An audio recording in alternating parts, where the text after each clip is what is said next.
Amplitude, né? Boa noite em nossa língua Guarani. Meu nome é Irá de Pé e o meu nome tradicional Guarani, meu nome de batismo. E meu nome civil é Vilmones Benito Samaniego. Sou natural de Mato Grosso do Sul e hoje estou aqui morando em Santa Catarina há mais de 5 anos. E a minha vida como artesão começou desde quando eu era criança, né, pequeno. Estava entrando na fase, de uma criança para adolescência. Meu pai começou a me ensinar o artesanato, né? Então, por qual razão a gente fazia o artesanato? Principalmente para o uso pessoal da nossa cultura, né? E algumas réplicas que a gente fala que não é o original, né? Que nosso original é diferente para venda, né? Para exposição, para encomendas, e porque é um meio de sustento que a gente ajudou a gente bastante desde a nossa infância, né? Então foi um sustento que a gente sempre teve através da venda do artesanato, da produção do artesanato, que são vários tipos de artesanato, né? Eu comecei com 8 anos a começar a ir no mato, buscar o material. Meu pai começou a me ensinar a fazer a trilha, né? Voltar a saber entrar no mato, voltar do mato, saber fazer a trilha, né? Como buscar água, como se virar dentro dentro da floresta, né? E saber respeitar todos os animais, que é essencial para o nosso bem-estar e nossa paz com a natureza, né? E, e desde 8 anos comecei a ir no mato e fazer todo esse processo. E a partir dos 10 aos 11 eu comecei a praticar realmente, a buscar o meu próprio material, a trazer, a confeccionar, a esperar todo o tempo, porque cada artesanato tem o seu tempo para ser produzido. Não é industrialmente falando assim, é de um para o outro, né? Como hoje as indústrias brasileiras fazem, né? Que é de um minuto para o outro já sai um produto, né? O artesanato não, tem todo um processo, que esse processo se estende a semanas até meses. Então aí tem que respeitar primeiramente a lua, porque o tempo da lua é essencial para a retirada do nosso produto, né, do nosso matéria-prima dentro da floresta. E depois da lua, depois de retirada, tem cada etapa também do artesanato, né, o processo. E a cada etapa são etapas que levam dias, semanas. Então por isso cada artesanato é um pouco demorado e por isso ele tem seu valor bastante alto também, né? Consideravelmente a todas as coisas. É tudo feito à mão, seguindo todos os processos de retirada de ir na floresta, retirar o produto, a matéria-prima, trazer. Então tudo isso leva vários dias e várias semanas, né? E aqui eu vou mostrar alguns dos artesanatos que eu faço, que eu aprendi junto com meu pai. E eu vou, com o decorrer do tempo, né? Hoje eu estou com 22 anos, então eu já tenho anos e anos de experiência em relação ao artesanato. E eu sobrevivo do artesanato hoje em dia ainda. E é um sustento da nossa família também, porque a gente é estudante universitário, então a gente é uma renda que ajuda bastante a gente chegar aos nossos objetivos, né, que hoje também a gente não consegue viver mais só do artesanato, a gente tem que correr atrás de outras coisas. Então tudo isso hoje em dia é um pouco mais complicado, né? E aqui eu vou mostrar alguns artesanatos aqui. E primeiramente isso daqui é um cocá natural, de pena bem natural. E o processo de recolher as penas para a produção do cocá é uma etapa muito complicada também, porque a gente tem que entender o espírito dos pássaros, né? Os pássaros, eles vivem em guerra também entre si, por briga de espaço, as manadas. Então tudo isso a gente tem que conhecer, né? Porque nessas brigas que cada pena cai, você tem que observar às vezes dias, semanas. Então tudo isso é, é o processo de fazer o cocar, né? Então, a gente não vai e mata o pássaro e não faz nada. Não, não é assim, né? Então, a gente não pega e não vai lá, mata 50 pássaros para fazer um cocar para vender. Não. Hoje em dia tem vários tipos de cocar que é feito com outros tipos de pena, que às vezes usam pena de galinha também, até de pavão, né? Tudo isso hoje em dia para não estar usando todo esse tipo de material que as pessoas acham que a gente mata o pássaro. Não, não é um processo que a gente tem que entender que os pássaros brigam, os pássaros têm esse tipo de confronto entre si, né? Então tudo isso derruba cada pena. Por isso que o cocá, ele é realmente muito caro, mas muitas vezes o artesão que tem não vende porque o processo da nossa cultura em relação ao cocá, o cocá você recebe quando você sai da vida da adolescência, que normalmente começa muito cedo, né? E para a vida adulta, que o indígena Guarani, ele começa a idade dele de vida de adulta a partir dos 15, 16 anos, que ele já tem que saber muita coisa, porque a nossa cultura é desde a infância até a vida adulta, né? Que a gente segue uma cultura de dança, canto.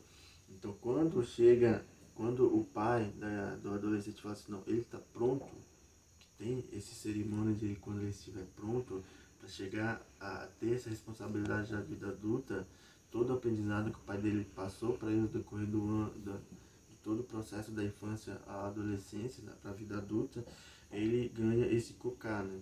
Que esse cocá é feito pelo pai, e normalmente é feito pelo pai e pela mãe, né? E essa adolescente que começa a vida adulta recebe esse cocá, né? Aí é uma honraria quem recebe esse cocá, e vai ter vários tipos de cocá, né? E outros tipos de cocá são aqueles cocá que diferencia o Yanderubixá, que é a liderança indígena, que é o famoso cacique, né? Então o cacique, o cocá dele é bem diferente também, mas isso é um cocá, então é o primeiro objeto que a gente constrói, então é um processo muito demorado também. Às vezes o cocá para ser feito demora até um ano, por esse processo de arrumar as penas, né? Então a gente tem que entrar no mato, ficar dias, entendeu? Tem que estar lá dentro da floresta, e não é você entrar uma hora e volta em 2 horas, é tudo um processo.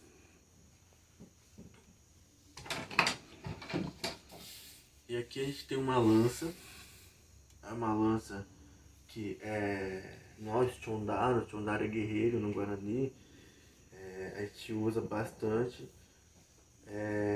para caçar, para esportes, e principalmente é uma arma pessoal, porque normalmente na floresta, quando você busca faz o processo de busca das matérias-primas, é muito essencial para sua defesa, porque tem animais, então tudo isso é um processo, entendeu? Quando a gente entra, então é uma defesa pessoal. Mas hoje em dia, como a gente está muito limitado às nossas florestas, há muitas leis também, né, que impedem muito hoje do indígena estar fazendo o seu artesanato, né? Então essa madeira, a madeira, eu não sei o nome dela em português, né? Mas a madeira é o iratana, que é um tipo de madeira que ele é bastante resistente. Então o processo de fazer a lança é muito demorado também, e não quebra fácil, ele é muito resistente, leve. Então isso é uma lança, e muitas vezes a lança é feita por encomenda. Por que da encomenda? Porque é um processo demorado para fazer a lança também. Demora de 15 a 20 dias. Então, essa é uma lança que eu uso, deixo aqui em casa, né? para o meu uso pessoal, para minha apresentação, porque tem a dança do Chondan, que é a dança do guerreiro, que a gente usa bastante a lança, né? Então isso é uma lança que é feita também por encomenda, só que isso é para exposição, não é o original que a gente fala, né? Que o pro uso pessoal ele é bem mais perigoso, né? A ponta dele é mais fina, é muito mais perigoso e é bem maior e comprido, né? Por causa da cadência, né? Para chegar mais longe e fica mais leve ainda. Isso daqui é para demonstração e por encomenda para exposições.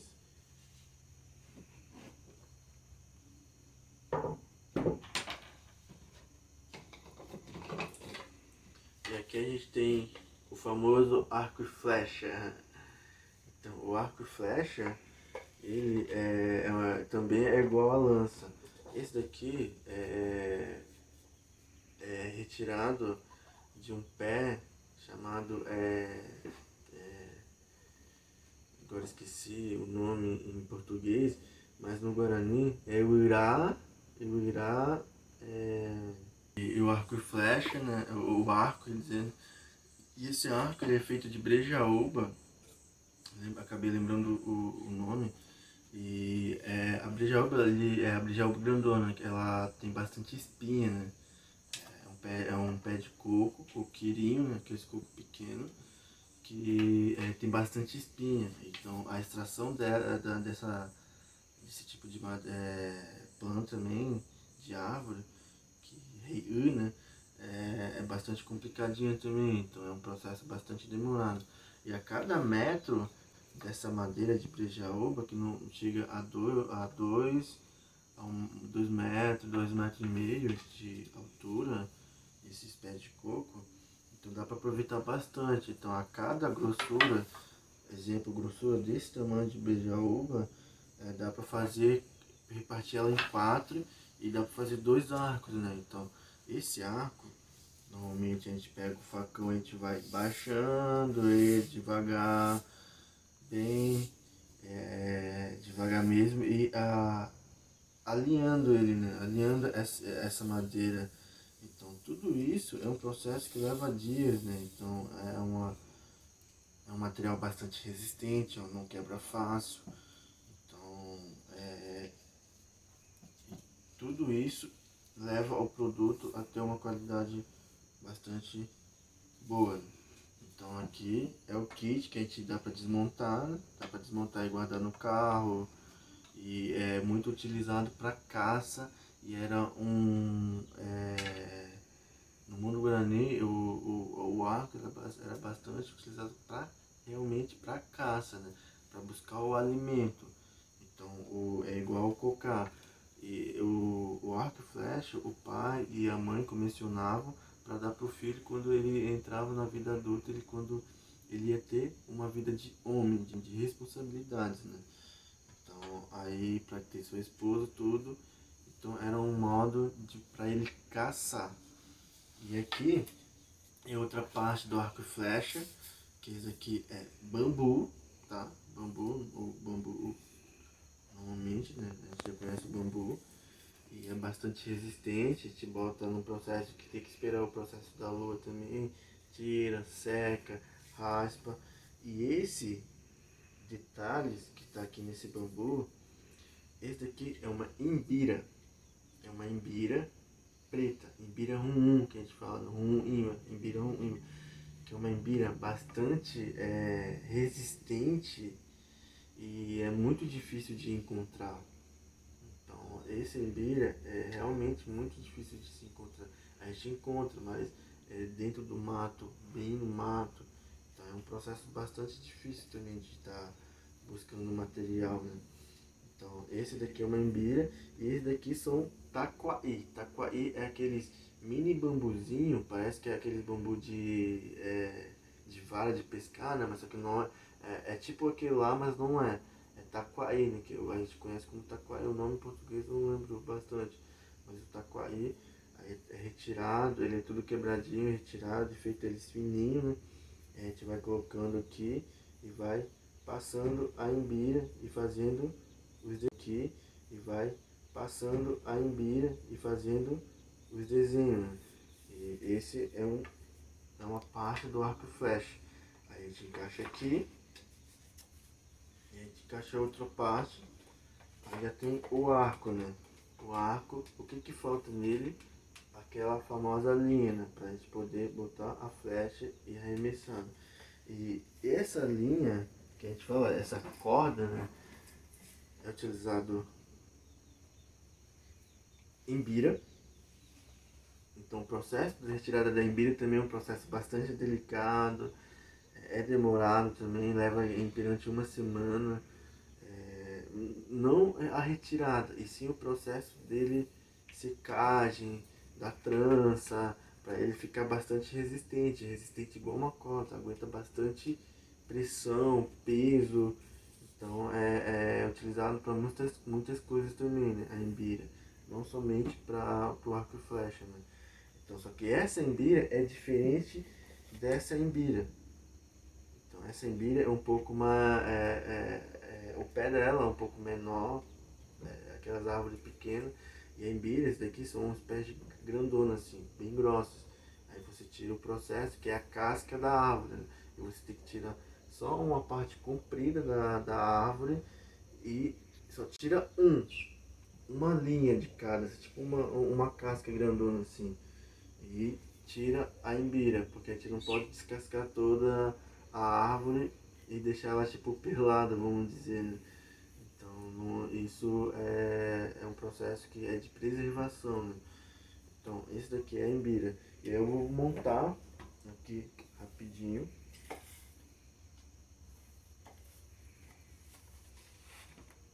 Pronto, aqui.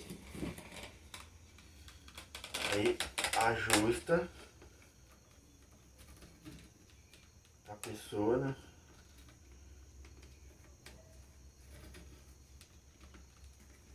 E a gente tem que amarrar bastante forte, firme, porque vai sofrer bastante pressão. Já tá podendo utilizar ele. E um equipamento que era utilizado muito para caça, só que é um artesanato, mais para exposição também, exposição a museus, a prefeitura, muitas coisas, para deixar exposto, não é para utilizar e nem brincar, porque realmente é muito perigoso. Vê como que ele é resistente, ó, bem firme, forte, ó, resistente, e essa embira não deixa esse bambu quebrar, porque esse daqui é uma embira muito forte e está toda enrolada no bambu, então acaba tornando uma coisa muito segura, ó.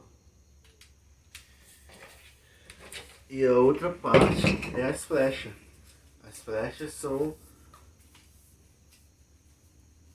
o principal, é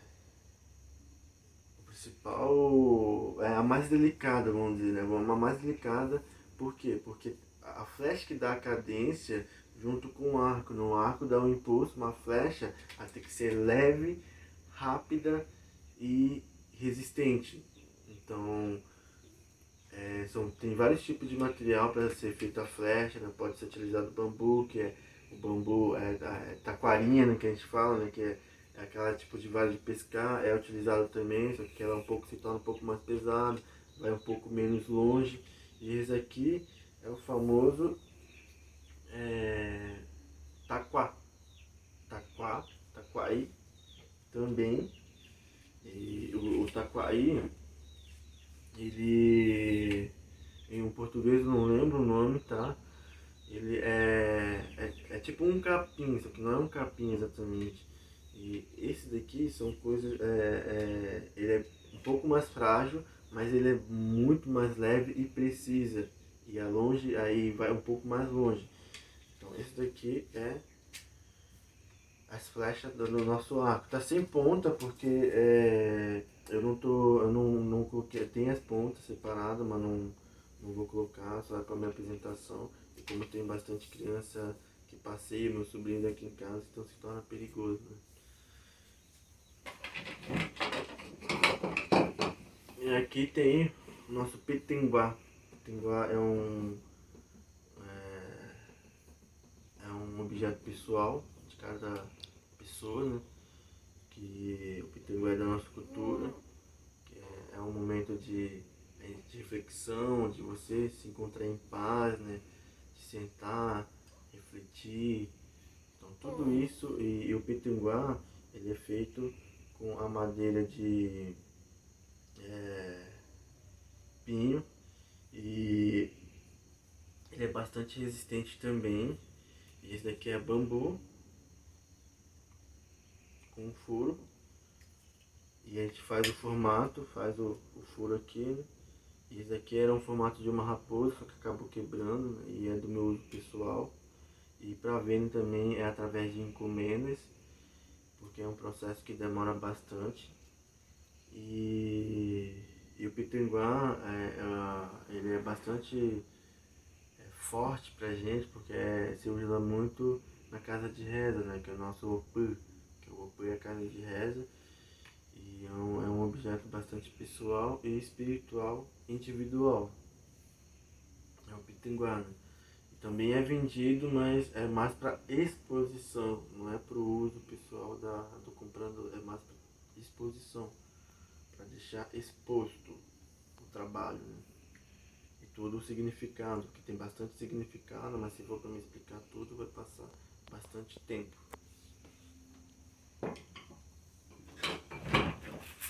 Isso aqui é o baracamirim. Baracamirim é feito do taquari também, tá? O taquari. E esse taquari, ele é comprido assim também, só que aí a gente pega a faca e acaba cortando. Nisso cortando, a gente faz várias tirinhas e pega o próprio taquari atingido com a tinta de urucum. E essa tinta já foi comprada normalmente em mercado, né? E que a gente acabou atingindo, mas daqui com essa cor vermelha é com urucum. E vai confeccionando, vai montando e fechando e botando a semente que está aqui dentro, que faz o barulho. Esse daqui é um baracamirim, é um brinquedo para as crianças. Então por isso é chamado de baracamirim, e é gênero de crianças, por isso um baracamirim. E o processo dele também é um processo que é um pouco menos demorado, coisa de 2, 3 dias já fica pronto um baracamirim, né? E a pena é mais para confecções para venda lá fora, né? Porque a gente normalmente não usa, para nossa cultura mesmo não se usa pena, mas como para ficar um pouco mais bonito, chamar mais atenção, como é para exposição, né? A gente vai acaba colocando pena e usando imbira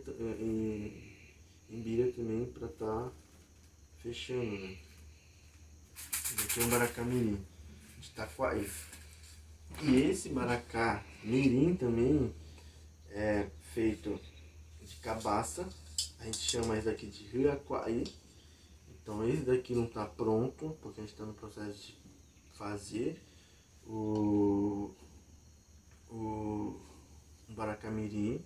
E esse daqui é o processo um pouquinho mais demorado, né? Porque a cabaça, ele tem que ser limpo, ele tem que ser deixado de molho, colocado na água, porque como ele é bastante resistente, a gente tem que amolecer a cabaça primeiro, botar no processo de limpeza, porque tem bastante semente aqui dentro.